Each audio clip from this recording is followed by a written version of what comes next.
नमस्कार, स्वागत है आपका एबीपी गंगा में। मैं हूं अवधेश। दोनों यूपी की शुरुआत करते हैं। यूपी विधानसभा चुनाव में अब बमुश्किल 5 महीने का वक्त बचा है। ऐसे में सभी सियासी पार्टियों ने अपना दम दिखाना शुरू कर दिया है, लेकिन किसकी कैसी तैयारी है, कौन किस पर भारी है, ये जानने के लिए आप देखते रहिए एबीपी गंगा पर विजय तिलक, क्योंकि यूपी उत्तराखंड में चुनाव मतलब एबीपी गंगा।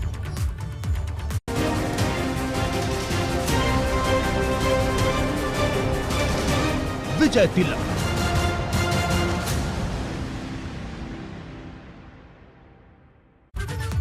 दो 2022 के विधानसभा चुनाव में जीत की तैयारी को अमली जामा पहनाने के लिए भाजपा ने अपने यूथ विंग भारतीय जनता युवा मोर्चा को भी मैदान में उतारने की तैयारी कर दी। आज लखनऊ में भारतीय जनता युवा मोर्चा की प्रदेश कार्य समिति की बैठक हुई, जिसमें मुख्यमंत्री योगी आदित्यनाथ और भारतीय जनता युवा मोर्चा के राष्ट्रीय अध्यक्ष और भाजपा सांसद तेजस्वी सूर्या शामिल हुए। इस दौरान मुख्यमंत्री योगी आदित्यनाथ ने युवाओं को देश की ऊर्जा बताते हुए कहा कि देश और यूपी के निर्माण में अहम भूमिका निभाने वाले हैं। भारतीय जनता युवा मोर्चा कार्य समिति के समापन समारोह के दौरान सीएम योगी ने युवा कार्यकर्ताओं को यह भी बताया कि कैसे भाजपा की सरकार में यूपी की पहचान बदल चुकी है।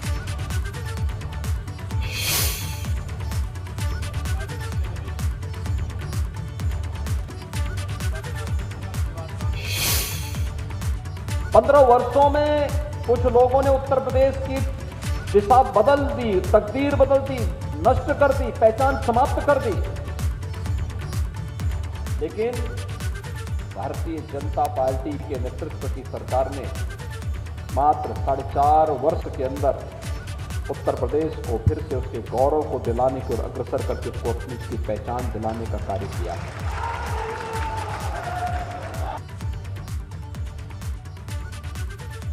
उत्तर प्रदेश का परिचय हम लोगों को देना होता था तो हम लोग कहते थे कि आबादी में हम देश के नंबर 1 के राज्य हैं, लेकिन जब अर्थव्यवस्था की बात होती थी हम कहते थे, संकोच होते था हम लोगों को कहने में कि नहीं, हम उत्तर प्रदेश में देश की 6ठी अर्थव्यवस्था है, यानी हमारा नंबर 6ठे स्थान पर आता था।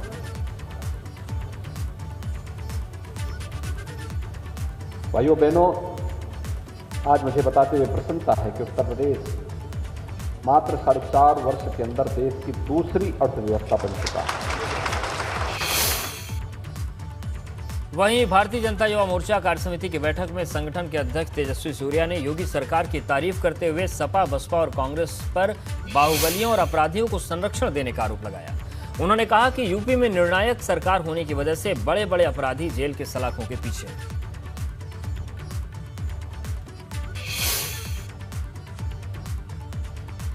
उत्तर प्रदेश में प्रशासनिक निर्णय योगी जी से आने से पहले पॉलिटिकल पार्टीज में नहीं होता था, माफियाओं के 5 स्टार पार्टीज में होता था। आज उत्तर प्रदेश में मुख्तार अंसारी हो या आजम खान हो, ऐसे सभी माफिया लोगों को आज जेल के अंदर डाल चुके। This is the commitment of Yogi. आज हमारा कमिटमेंट है सबका साथ सबका विकास। सपा में क्या था, अखिलेश जी की सरकार में क्या था, भाईजान के साथ मियां के विश्वास और अपना विकास। और लखनऊ ईवीएम को लेकर अखिलेश यादव ने निशाना साधा है। अभी भी भाजपा बैलेट वोट से हारी है। पूरा चुनाव बैलेट वोट से पड़ा। जिला पंचायत प्रधानी, बीडीसी का चुनाव सब बैलेट वोट से पड़ा, तो भाजपा बुरी तरीके से हार गई। तो ईवीएम को लेकर जो विपक्ष के आरोप रहते हैं उसी को एक बार फिर से अखिलेश यादव ने आगे बढ़ाया है और उन्होंने कहा कि बैलेट पेपर से चुनाव हुए तो भाजपा सारे चुनाव बुरी तरीके से हार गई।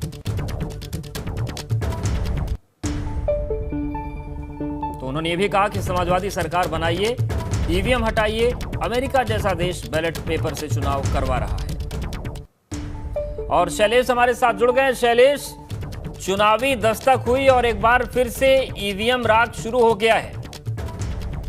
बिल्कुल साहब देखिए पहली बार नहीं है जब ईवीएम का जिन्न बाहर निकला हो एक बार फिर से, क्योंकि देखिए चुनाव करीब है, विधानसभा का चुनाव है और उत्तर प्रदेश की विधानसभा यानी देश की सबसे बड़ी विधानसभा का चुनाव है और निश्चित रूप से कहा जाता है कि दिल्ली का रास्ता उत्तर प्रदेश से ही जाता है। तो एक बार फिर से ईवीएम का राज शुरू हो गया है और अखिलेश यादव ने इसके लिए उदाहरण दिया पंचायत चुनाव का। उन्होंने कहा जो त्रिस्तरीय पंचायत चुनाव हुए उनके नतीजों को अगर देखें तो भाजपा उन नतीजों में हार गई थी क्योंकि वो चुनाव बैलेट से हुए थे।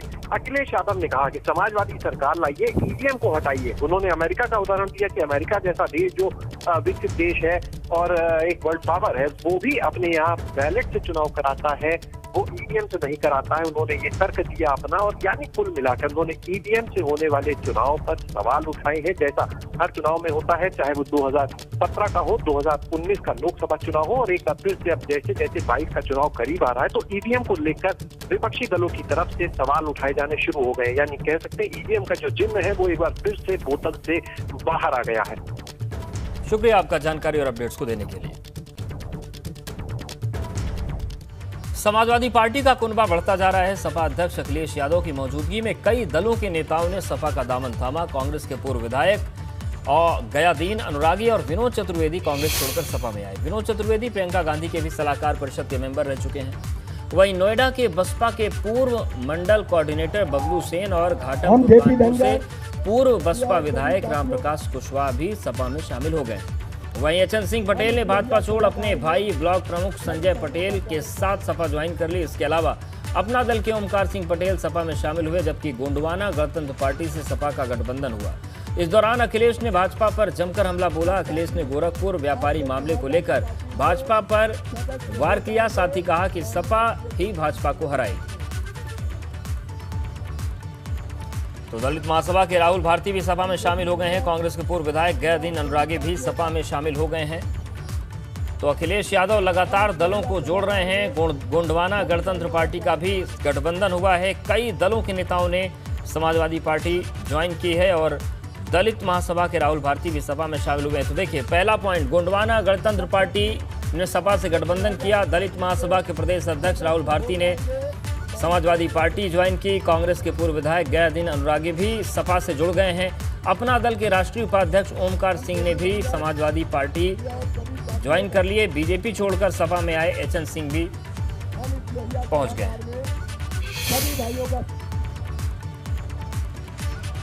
गोरखपुर में जो घटना हुई है, मैं समझता हूं देश और दुनिया में नहीं हुई। अमेरिका में जरूर घटना हुई, लेकिन वहां की सरकार के खिलाफ सब इकट्ठे हो गए, खड़े हो गए। कहीं इस तरह की घटना होती पूरे दुनिया में देश के लोग खड़े हो जाते हैं।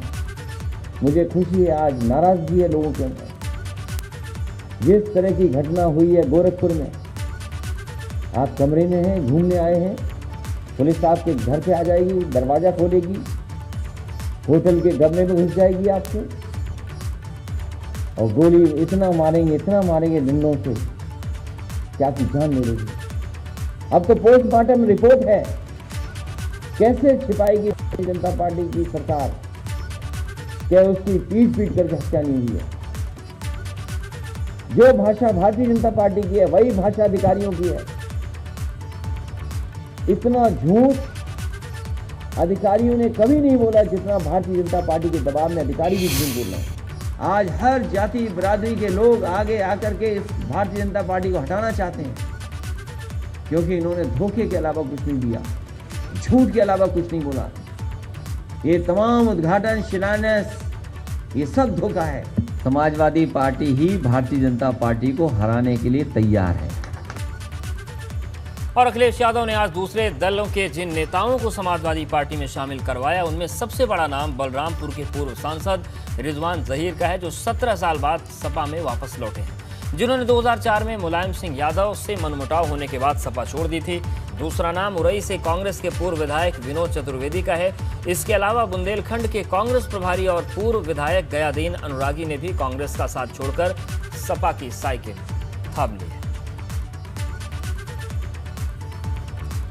कांग्रेस महासचिव और यूपी प्रभारी प्रियंका गांधी के हर बार यूपी आने पर भाजपा इसे पॉलिटिकल टूरिज्म का नाम देकर कांग्रेस पर तंज कसती है, लेकिन अब भाजपा को जवाब देने के लिए प्रियंका गांधी ने यूपी में ही डेरा जमाने का फैसला किया है। दरअसल प्रियंका गांधी ने अपनी रणनीति बदलते हुए फैसला किया कि वो अब सोमवार से शुक्रवार तक यूपी में ही रहेंगी, जबकि 2 दिन शनिवार और रविवार को दिल्ली जाएंगी। और इन 5 दिनों में प्रियंका गांधी पूरी तरह यूपी चुनाव की तैयारियों पर फोकस करेंगी, जिसमें संगठन को मजबूत करने के साथ साथ प्रदेश में रैलियों और जनसभाओं का भी कार्यक्रम होगा। 10 अक्टूबर को प्रियंका वाराणसी में बड़ी रैली करने जा रही हैं, जबकि 17 अक्टूबर से कांग्रेस पूरे उत्तर प्रदेश में प्रतिज्ञा यात्रा शुरू करने जा रही है, जिसके बाद हर मंडल में प्रियंका की एक रैली होगी और नवंबर के महीने में लखनऊ में कांग्रेस एक महा रैली का आयोजन करने वाली है। प्रियंका जी ने आज सोशल मीडिया की बैठकें ली, स्क्रीनिंग कमेटी की बैठक ली, अपने एडवाइजरी कमेटी के साथ बैठक की और सबसे महत्वपूर्ण बात यह है कि बैठकों का दौर, संघर्षों का दौर, प्रियंका गांधी जी अब यहाँ घर के रूप में सामान लेकर आ गई हैं। सोमवार से शुक्रवार तक लखनऊ में ही कैंप करेंगी और यहाँ की रणनीति बनाएंगी। कांग्रेस पार्टी 10 तारीख को बनारस में एक रैली करेगी, प्रतिज्ञा करेगी, 7 वचन जो कांग्रेस पार्टी निभाने का वचन देगी उत्तर प्रदेश जनता को, और उसके बाद तुरंत बाद अगले महीने में 4 बसों के माध्यम से यात्राएं करेगी। बांदा जेल में बंद माफिया मुख्तार अंसारी ने अपनी हत्या की आशंका जताई है। मुख्तार ने अपने वकील के जरिए स्पेशल जज MP-MLA की कोर्ट में प्रार्थना पत्र दिया। अदालत ने आरोप तय करने और प्रार्थना पत्र पर सुनवाई के लिए 8 अक्टूबर की तारीख दी है। आपको बता दें कि 1999 में पुलिस प्रशासन को आगरा सेंट्रल जेल में छापे के दौरान मुख्तार अंसारी की बैरक से मोबाइल और बुलेट प्रूफ जैकेट मिली थी। मुख्तार अंसारी पर धोखाधड़ी और अन्य धाराओं में केस दर्ज था। इसी मामले में स्पेशल जज MP-MLA की कोर्ट में मुख्तार अंसारी ने प्रार्थना पत्र दिया था और मुख्तार अंसारी की ओर से दिए गए प्रार्थना पत्र में शासन और जेल प्रशासन की ओर से खुद की जान को खतरा बताया। मुख्तार साहब ने 16 अगस्त 2021 को एक प्रार्थना पत्र कोर्ट में भेजा है कि उनको जान को खतरा है उन्हें, और जेल में कई ऐसे लोग आ रहे हैं जो बिना CCTV कैमरे को रिकॉर्डिंग को बंद करके लाया जा रहा है। वीडियो कॉन्फ्रेंसिंग के दौरान उन्होंने स्पष्ट कहा कि उन्हें अंदेशा है कि उनको मारने के लिए इस हद तक जाया जा सकता है कि उनके खाने में जहर मिला दिया जाए। तो उनके जो सरपरस्त हैं इस समय माननीय न्यायालय है, तो उन्होंने अपनी पीड़ा माननीय न्यायालय में कही है, जिसको मैंने कल भी प्लीड किया था कि उनको खतरा है उस CCTV कैमरा और गेट के जो जेल के गेट बुक होती है उसको प्रिजर्व किया जाए, माननीय न्यायालय में मंगाया जाए। और किसानों के सड़क पर आंदोलन को लेकर सुप्रीम कोर्ट ने नाराजगी जाहिर की। कृषि कानूनों के विरोध में जंतर मंतर पर धरने की मांग वाली याचिका पर सुप्रीम कोर्ट ने सुनवाई के दौरान कहा कि आपको विरोध करने का अधिकार है, लेकिन आप दूसरों की संपत्ति को नष्ट नहीं कर सकते। कोर्ट ने कहा कि एक तरफ तो आपने शहर का गला घोट दिया और अब अदालत से शहर में धरने की मांग कर रहे हैं। एक तरफ आप हाईवे जाम करते हैं और फिर कहते हैं कि विरोध शांतिपूर्ण है। यही नहीं, सुप्रीम कोर्ट ने सवालिया लहजे में पूछा कि क्या आप न्यायिक व्यवस्था का विरोध कर रहे हैं। आपको बता दें कि किसान महापंचायत को लेकर किसानों ने जंतर मंतर पर सत्याग्रह करने की सुप्रीम कोर्ट से इजाजत मांगते हुए किसानों के एक समूह ने याचिका दाखिल की थी। तो किसानों के आंदोलन पर नाराजगी जताई है सुप्रीम कोर्ट ने और सवाल भी पूछे हैं। सुप्रीम कोर्ट ने कहा कि आप दूसरों की संपत्ति नष्ट नहीं कर सकते। किसानों के सड़कों पर आंदोलन से सुप्रीम कोर्ट नाराज है।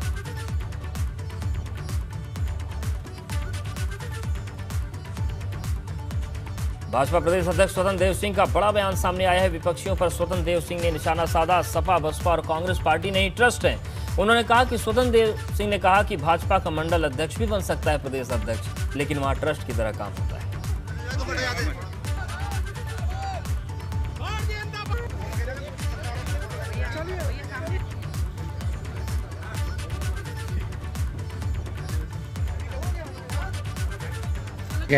विपक्षी कोई पार्टी नहीं है, ट्रस्ट है, राजनीतिक दल नहीं, एक परिवार चलाता है पार्टी। ये लोकतंत्र है।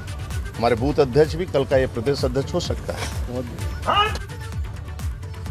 और कानपुर के वरिष्ठ IAS इफ्तिखारुद्दीन के कथित धर्म परिवर्तन वाले वायरल वीडियो पर AVP गंगा ने बड़ा खुलासा कर रहा है।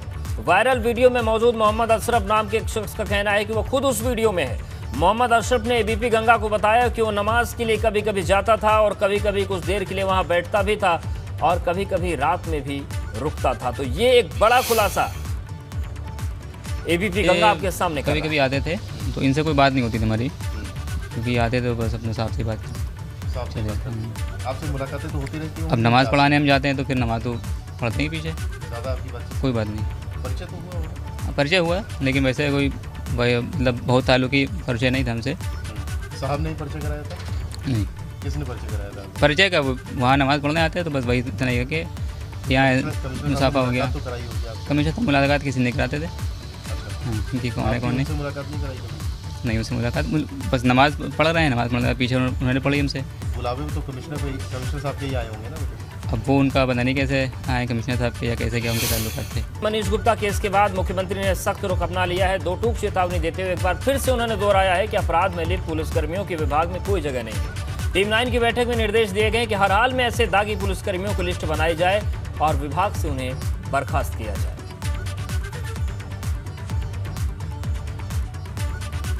तो टीम 9 की बैठक में एक बार फिर मुख्यमंत्री ने सख्त निर्देश दिए हैं कि आपराधिक प्रवृत्ति को बर्दाश्त नहीं किया जाएगा। ऐसे लोगों की लिस्ट बना के उन्हें बर्खास्त किया जाए। लेकिन सवाल यह है कि मुख्यमंत्री के सख्ती के बाद भी इस मामले पर अधिकारी गोलमोल क्यों बोल रहे हैं। और लापरवाह अफसरों पर सीएम योगी की टेढ़ी नजर है। मुख्यमंत्री रियलिटी चेक कर उन अफसरों की क्लास लगा रहे हैं जो जनता की समस्याओं पर ध्यान नहीं दे रहे। दरअसल जनता दर्शन से गैरहाजिर रहने वाले अफसरों के खिलाफ कारण बताओ नोटिस जारी किया गया है। दरअसल सीएम के आदेश पर अफसरों के दावों का रियलिटी चेक हुआ, जिसमें 14 डीएम और 16 एसएसपी फेल हुए। नोटिस जारी करने के साथ ही कहा गया कि संतोषजनक जवाब नहीं रहा तो कार्रवाई होगी और आगे भी ऐसे रियलिटी चेक किए जाते रहेंगे।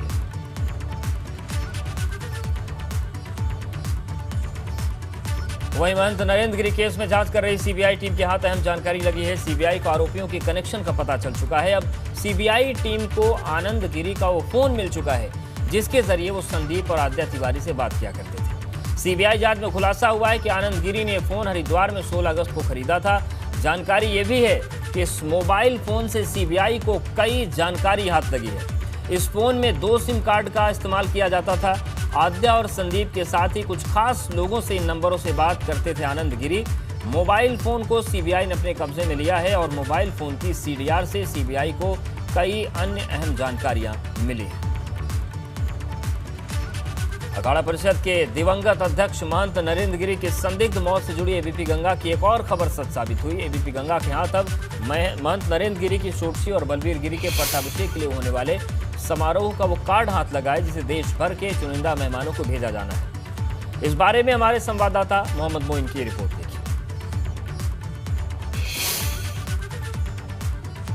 अखाड़ा परिषद के दिवंगत अध्यक्ष महंत नरेंद्र गिरी का षोडशी संस्कार 5 अक्टूबर को प्रयागराज के बाघंबरी मठ में होगा। इस षोडशी संस्कार में देश भर से तमाम संत महात्माओं के साथ ही राजनेताओं और ब्यूरोक्रेट्स को भी बुलाया जाएगा। इसके लिए 10,000 से ज्यादा कार्ड छापे गए हैं। और आपको बता दें कि षोडशी संस्कार के दिन ही जो महंत नरेंद्र गिरी के उत्तराधिकारी हैं बलबीर गिरी, उनका पट्टाभिषेक होगा, उनकी चादर पोशी की रस्म होगी। कार्ड छप करके आ गए हैं, आज से उनका बांटना शुरू कर दिया जाएगा। और एबीपी गंगा के पास ये कार्ड एक्सक्लूसिव तौर पर मौजूद है। ये वो कार्ड है जो महंत नरेंद्र गिरी की षोडशी के लिए छपवाया गया है।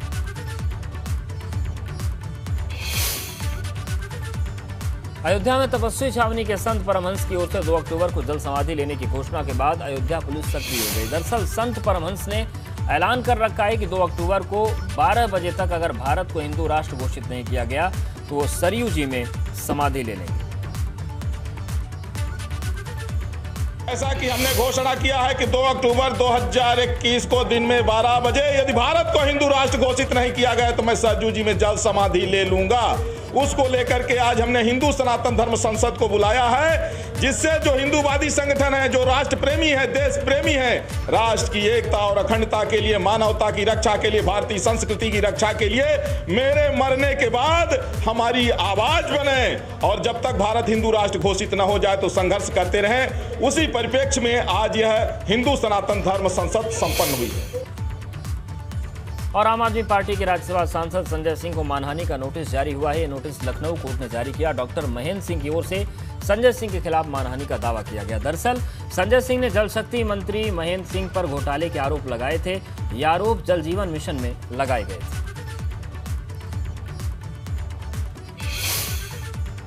उत्तर प्रदेश सरकार के वरिष्ठ कैबिनेट मंत्री जल शक्ति मंत्री डॉक्टर महेंद्र सिंह ने आम आदमी पार्टी के राज्यसभा सांसद संजय सिंह के खिलाफ मानहानि का दावा लखनऊ सिविल जज सीनियर डिवीजन के यहाँ दाखिल किया है। सुनवाई के बाद माननीय न्यायालय सिविल जज सीनियर डिवीजन लखनऊ ने आम आदमी पार्टी के सांसद डॉक्टर संजय सिंह को नोटिस जारी करते हुए उनको तलब किया है।